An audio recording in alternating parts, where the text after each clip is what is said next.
the All-Star break is kind of the halfway point of the NBA season coming up also very soon. Now that is usually what happens during the NBA's trade deadline. This one was interesting, but in a completely different manner. You're going to see why, because tonight we're going to be talking all about the NBA's trade deadline and just kind of what went down, how I feel about some of the trades that went down, trades I wish that would have happened, hypothetical scenarios, just everything whisper rambling about the NBA and how basketball is going right now. So that being said, make sure of course you like the video. If you do like the video, if you think the NBA trade deadline was good, overrated, bad, like the video if your team made a move, didn't make a move, definitely comment down below maybe your favorite of the NBA's trade deadline trades, who's a winner, the losers, your own grades, anything related to that. I'd definitely love to know your opinion. On my phone right now, I actually have some grading of some of the more major trades that went down, and then we can talk maybe more of like the little small trades that went on, and then again talking about my own opinions about the NBA trades that I wish that would have happened. First trade that they actually talk about here is Doug McDermott getting traded to the Indiana Pacers. Yes, Dougie McBuckets going, I think, back to Indiana. I think he went to Indiana. I think he played there at one point, but he's going there from the San Antonio Spurs. Spurs getting Marcus Morris Sr. in a second-round pick and cash considerations. I think he already got bought out, Marcus Morris Sr. So sadly, he's not going to be a nice mentor vet for the San Antonio Spurs. Just got bought out. San Antonio gets some cash and a second-round pick for Doug McDermott, which is actually not a terrible return for how Dougie McBuckets is. Indiana here getting a grade of an A apparently from Bleacher Report. I don't really know about that. I'd probably give it more like a B. B minus. Doug McDermott is a good player. He's a vet player. I know Indiana's trying to settle in a playoff roster, which I don't know. That Indiana Pacers team is kind of shaky sometimes. Sometimes it looks like they can compete against some of the top teams in the East in an NBA playoff series, and then sometimes it looks like they can lose any given night against any given team. They're still obviously trying to work out their roster, trying to throw veteran pieces in, like obviously getting Pascal Siakam, having a kind of younger-ish point guard leading the squad, and Tyrese Halliburton. So I understand it, but Doug McDermott, a nice little sniper to have there. Not too shabby. The next trade they actually talk about, which is actually one of my favorite trades because of the history, the backstory to it, is Patrick Beverley getting traded to the Milwaukee Bucks. Patrick Beverley getting traded to the Philadelphia 76ers for Cameron Payne and a second-round pick. Now, I'm assuming the Sixers are keeping Cam Payne in this scenario and also getting a second-round pick in return. I guess the Sixers kind of didn't need Patrick Beverley, didn't need like the, I don't know, whatever Patrick Beverley brings, the defensive edge that he brings or anything like that. I don't know if there's some sort of like shaky relationship there, but I'm not too sure why the Sixers actually did trade for Cam Payne. It's like that's much of an upgrade or a downgrade. I guess they value the second-round pick. Kind of a more confusing trade, but Milwaukee going out here with a grade of a B, and then he also gave the Sixers a grade of a B+, so kind of an even-ish trade. Of course, the second-round pick gives them the B+, I guess, in this scenario, but the Bucks desperately needed defense, like badly defense, and they get that with Patrick Beverley. Next trade to talk about is Royce O'Neal to Phoenix. Obviously, Phoenix Suns always needing depth, looking like they're getting that here. It was actually a 3-team trade. Brooklyn gets Bates Diop, Jordan Goodwin, and 3 second-round picks. 3 second-round picks, well, that's kind of wild. The Grizzlies got involved with this trade, getting Metu and Watanabe, and a pick swap. I'm not sure if that's a first-round pick swap. If that's a first-round pick swap, like that is interesting. That could actually be kind of a nice thing for Memphis if that actually does turn into something. If it's a first-round pick swap. And the Phoenix Suns end up getting Royce O'Neal and David Roddy. So, Phoenix getting a pretty solid, even a very solid role player in Royce O'Neal. Some people I saw on Twitter and stuff like that when other people were making up mock trade stuff for wanting Royce O'Neal to even potentially start for some of their playoff teams, which is quite interesting. And Suns got him on a nice deal to where he could even start for that team or definitely come off the bench. And even David Roddy could be a guy who could come in there some nights, give you a little 10-15 minute run, which of course Royce O'Neal is a player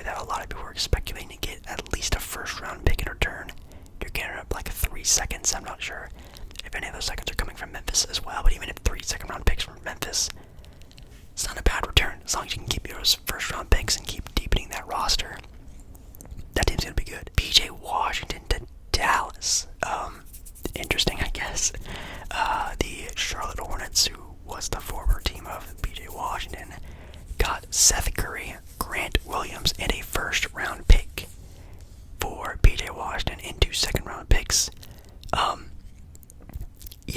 Charlotte getting some veteran leadership with Seth Curry, and even because you could even say Grant Williams, but you could also say this could be like a banishment to Grant Williams. I feel kind of bad for Seth Curry. I can hope he gets bought out and maybe goes to a contender, but Grant Williams apparently was rubbing people the wrong way in Dallas. Like, there's like a thing about how, apparently Grant Williams like wearing Luka Doncic's shoe, or he was wearing a certain shoe brand, and then switched to Jason Tatum's shoe at some point in time in the season.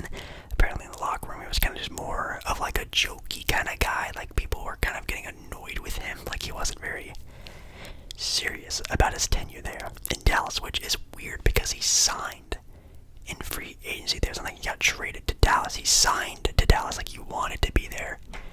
And I guess it just didn't end up working out, so he got banished to Charlotte. No offense to any Charlotte Hornet fans. And then Dallas gets PJ Washington, who is a pretty viable role player. He's definitely going to be starting for that team, I feel. And I think in a winning scenario, I'm really interested to see how well he does. I'm definitely going to be watching Dallas a little bit closely the next couple games and see how well he gels and fits. But having an athletic sort of like wing that can, guard pretty much 3 through 5 in today's NBA, small ball 5, is quite interesting to see.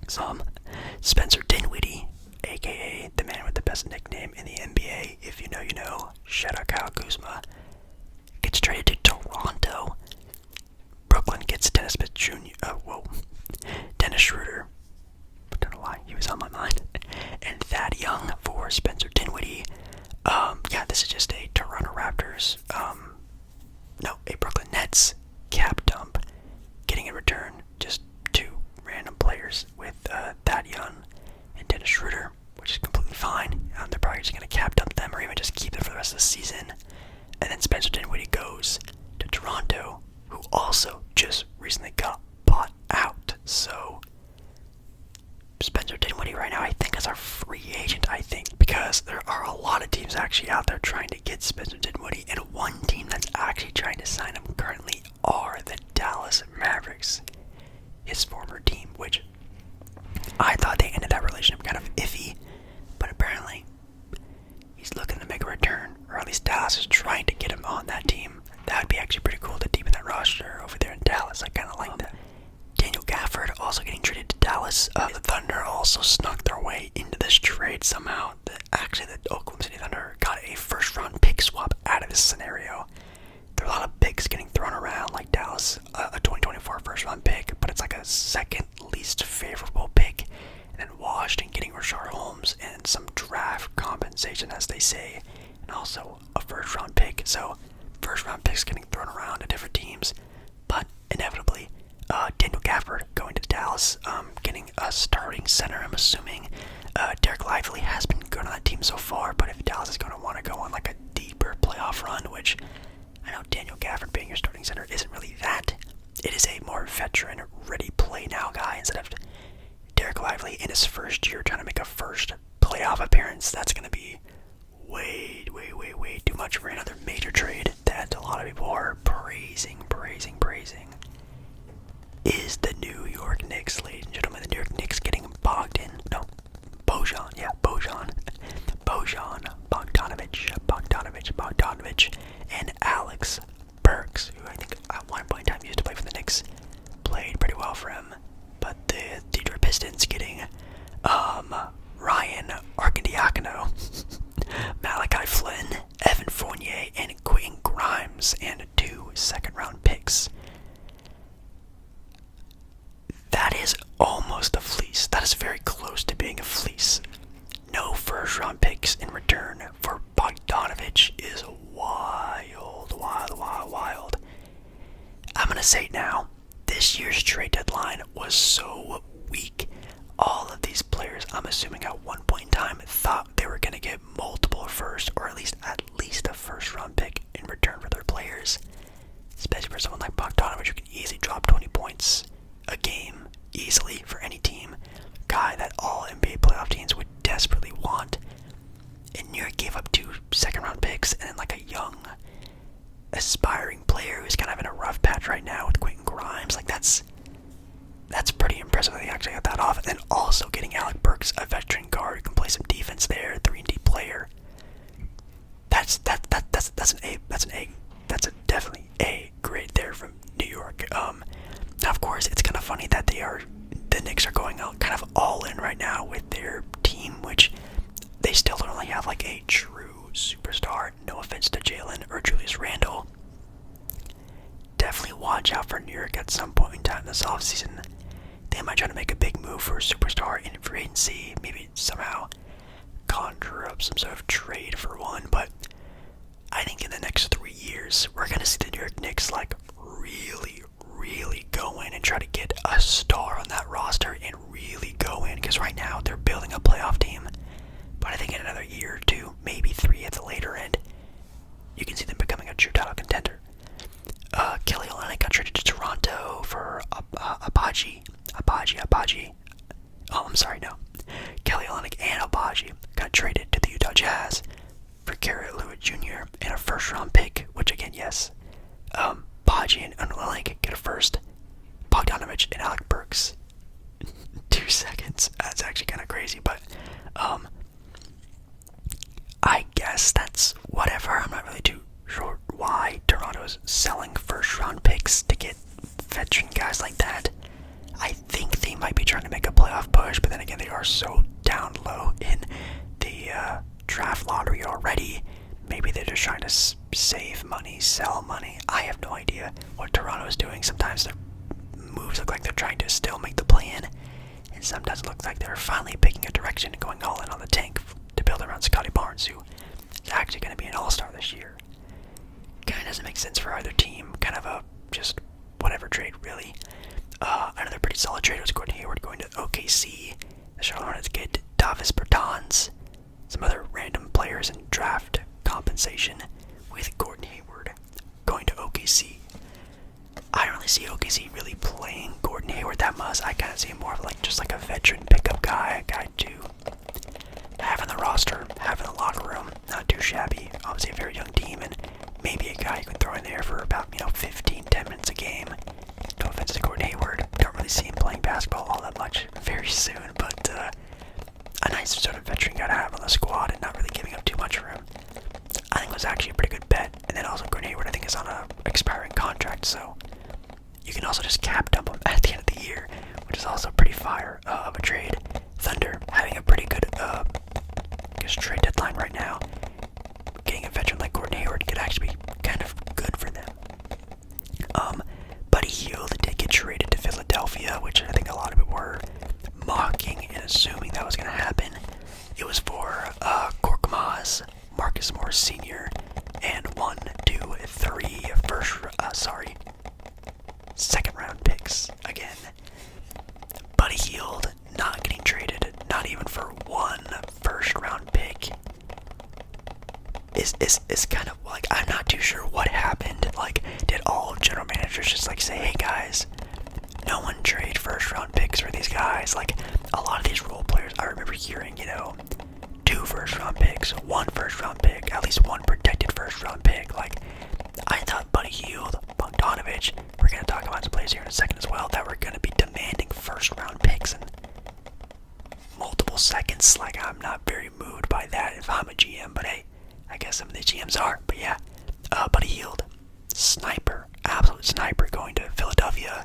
Of course, when Joel Embiid comes back and that team is ready to go, that's going to be pretty fire. And yeah, that was kind of it. Monte Morris did get traded to the Minnesota Timberwolves. Pretty scrappy guard, a good guard to maybe even start to come off the bench. I think he's going to be a very key role to whatever success Minnesota has this year in the playoffs. That's a pretty good trade there.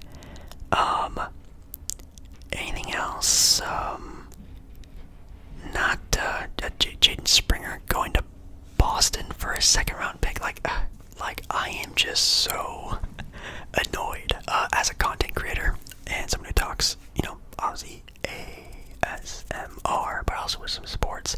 I was really hoping for a big time trade deadline, not alone that, just a big sports fan wanting something major to happen. DeJounte Murray stays. Obviously being a Blazer fan, Malcolm Brogdon, Jeremy Grant stays. Zach LaVine has that season-ending injury surgery that he has. He's not going to get traded anymore. The Bulls made no trades for DeMar. The Lakers got no upgrades on their roster. This trade deadline was maybe, in my opinion, the worst and most boring NBA trade deadline I have ever seen. Now, there are still some pretty notable names in the buyout market, like Kyle Lowry. There's also Killian Hayes, who recently got cut by the Detroit Pistons again. Killian Hayes got cut, not traded. He got waived. Which is wild. And it was kind of a fan favorite there in Detroit. But the fact that he just got, gave up for nothing, which honestly doesn't make a whole lot of sense to me. I mean, you're just a young, tanking team. I guess he just wanted a bigger role on a team and just wanted to do it in any way he could, and getting waived was the way to do it. Now, currently a free agent, I can definitely see him getting picked up by just any random team out there right now. You got Spencer Dinwiddie from the New York Knicks. Well, it says he wants to get picked up by the New York Knicks, but apparently the Dallas Mavericks are number one in line right now. I can really see him going to Dallas. New York, of course. The Lakers, of course, are a team who needs definitely some better guard play. That's for sure. He can even start for them, in my opinion. A lot of teams are definitely going to want to pick up Spencer Dinwiddie for a nice little playoff run. I can really see him getting fit anywhere. He's a pretty decent player, pretty good player. Marco Morris Sr., Joe Harris got buyout as well. I know James Bouknight from the Charlotte Hornets, who I think was like a top 10 pick and not that long ago's NBA draft. He also got cut from the Charlotte Hornets. It's just a mess over there in Charlotte currently. But yeah, that's it. No DeJounte Murray trade, which I actually think I wished would have happened. That Atlanta Hawks team did go on a kind of a nice run kind of recently, so I think that might have skewed the I guess view of DeJounte Murray and how the Hawks could be. They're probably going to just try to keep this team together and see what happens in the offseason. So to see what happens and run the season out with this current squad. And that's it. That is it for the trades. Just such a lackluster NBA trade deadline. I definitely wish some more things would have happened. I think more things should have happened. I think teams, saw what was happening this year, seeing just second round picks being thrown at people who thought that they were first round pick, getters like Royce O'Neal, Buddy Hield, Bogdanovich, second round picks, and maybe some of them got young assets out of it, but I don't know. Yeah, that is going to be from you guys. Hopefully you guys enjoyed this, kind of quicker